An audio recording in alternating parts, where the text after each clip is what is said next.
Hey there everyone, Backpacker Pack here, and today I wanted to get into a little bit of nostalgia since I think we all have that little feeling because we grew up with these games or we're still growing up. For many of us, Pokemon was an essential part of our childhood. It really was.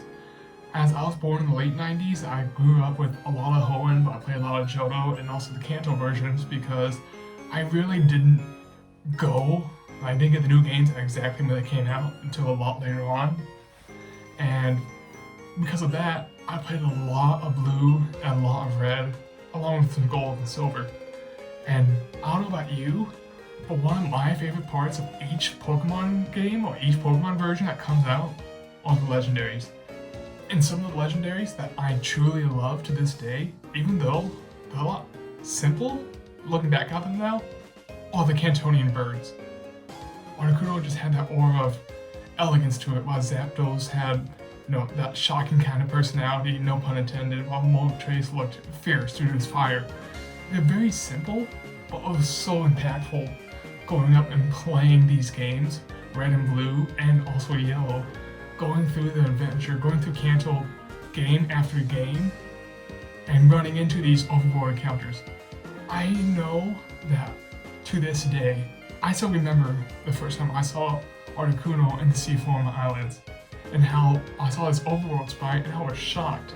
These games really encourage exploration, and you had to look into Victory Road for Moltres, or you had to look into the power plant and find Zapdos.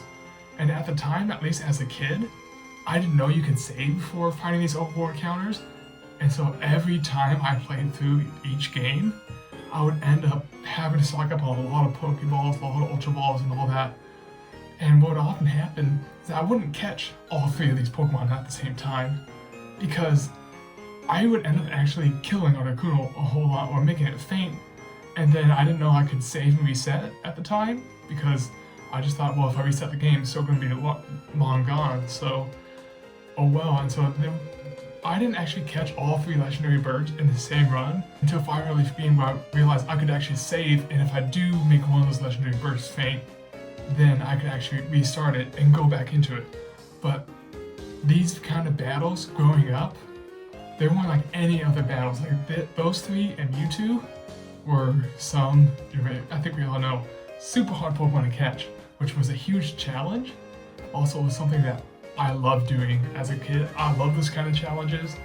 But I think the reason why those three really stood out to me over, let's say, Mewtwo was because of, I felt like I naturally came across it.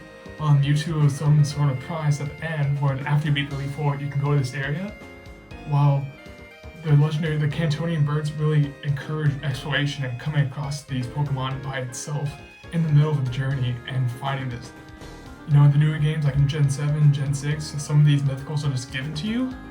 Or you have those roaming spirits where, like, instead of coming up, you're going to have to find Mesprit, because that travels all over the place in Diamond, Pearl, Platinum, compared to Azelf and Uxie, who, stay in their respective caves. That I felt this was a lot more organic in its nature, made it a lot more memorable as a kid.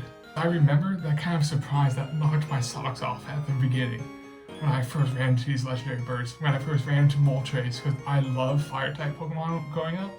Now I tend to gravitate towards the grass starters because of my dynamic with all the friends I play with, but I loved fire-type, so I loved Moltres, but then I love Zapdos' design, and Articuno, that was fine. I don't think I liked it as much as a kid because I could never catch it. That was the one that always evaded me, so more often than not, I would have Moltres, and I would get Zapdos, but I wouldn't have Articuno because I'd make it faint. And so I think that might have had something to do, because as I've grown older, I've really had an appreciation of Articuno's design, especially the Galarian form. I love Galarian Articuno, that's for another day though. But to me, these legendary birds will always represent what was great about Pokemon growing up. Whether it was, that kind of exploration, that you could go in all sorts of different directions. Like, I didn't know for the longest time that I believe Sabrina's the 6th gym and Koga's the 5th gym, because I always did Sabrina then Koga. That's how I always did it. And it's how I did it to this day. I didn't find out until a couple years ago that I always did those gyms out of order, which surprised me. finding these birds reminds me of, this kind of playground rumors of, hey, I found this. You're sitting out here, like in this one cave, found Articuno on the Seaform Islands, or, the missing oak glitch, or things like that. That kind of, hey, look what I found. And that's just such a great thing about Pokemon growing up, was all those, childhood rumors about, a lot of them were fake, a lot of them were false, but they're all fun to the same. They're all so much fun speculating about what's out there. And to me, that's just the legendary birds in a nutshell. It's such a memorable experience coming across it in each of my runs at the time, and still to this day, it's like, okay, I can catch these legendary birds, I can catch these legendary Pokemon, which is super hard, but super powerful compared to other ones, and I think that will always make me really love these birds, Zapdos, Moltres, and Articuno. Even though, like I said earlier, they're very simplistic in nature, I absolutely love each of the designs, and I think they really work well.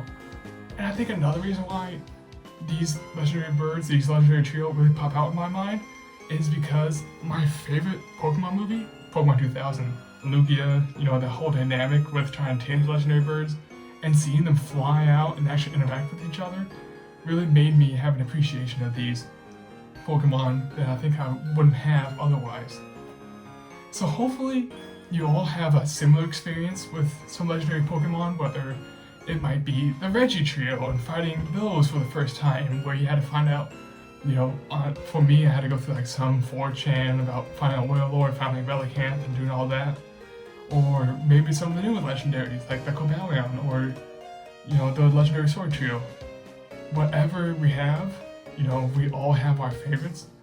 But for me, especially when I think of, Pokemon I love, that what memories come out to me to this day, I will always think about those times growing up, trying to get Zapdos, Moltres, Articuno all on the same run, all on the first try, because if they fainted, I couldn't get them, at least for the longest time. That's what I thought.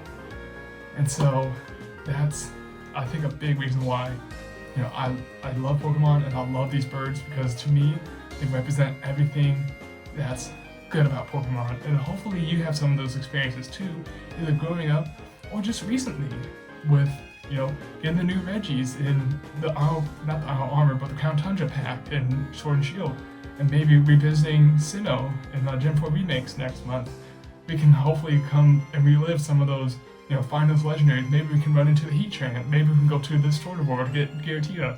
Those kind of things are just so memorable, and I really think that's why, at least I love Pokemon to this day. Well, I just wanted to touch on why I love the legendary trio for the birds, Articuno, Moltres, and Zapdos to this day, and how I think, at least for the foreseeable future, maybe forever, there will always be some of my favorite legendary trio Pokemon that have come out just because of that, combination of childhood nostalgia, but also what it represented to me growing up and what Pokemon represented and how those two things went hand to hand. Well, hopefully you guys had some similar experiences.